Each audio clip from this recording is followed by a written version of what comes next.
Right, hello, I'm Stephen Sadler. I've been reading to you from my book, Money and Power, The Secret History, and I want to take a minute to talk to you about the Federal Reserve. Because the Federal Reserve has control of the creation of money and the policies that affect our country, which means the policies that affect you and I.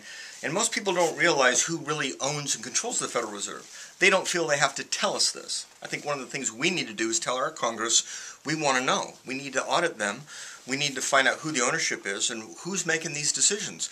Because the majority of the ownership, or a very large percentage now, is European, and Americans don't even realize this. Matter of fact, the person that first suggested a central bank in the United States was a man named Jacob Schiff.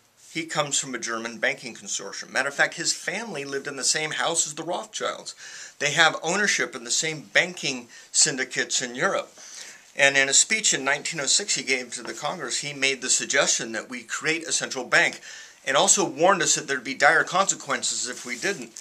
An associate of his, another German banker named Warburg, has one of the largest German banking houses, and it's also in Paris and in London, but it became very large and very powerful in the United States around the time of the creation of the central bank, or what we call the Federal Reserve now.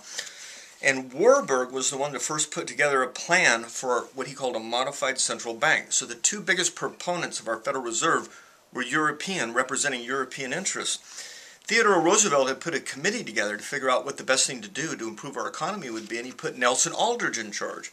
Well, Nelson Aldrich married his daughter to John D. Rockefeller. So David Rockefeller is the child of the marriage between the Aldrich and the Rockefeller families. These were all banking houses that basically put a plan that said no longer are we going to allow the control of the country to be given to the Congress and the Senate. It's going to be given to private bankers, and that's what the central bank is. It's a private banking organization, primarily for European bankers. Matter of fact, did you know one of the biggest investors and first investors in the central bank was the J.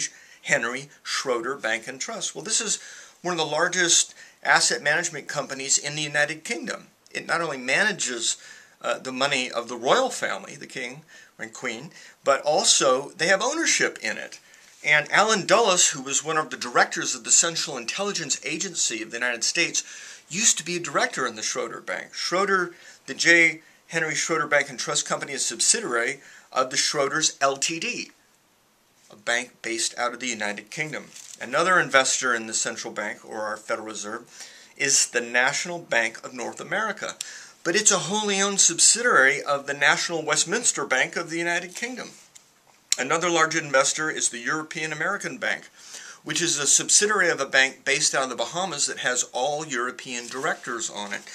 So what you need to know is that our Federal Reserve is very much owned by European money. There's people from other countries that are trying to affect our standard of living and our policies to serve their end, and it's time the American people enlightened to what's really going on.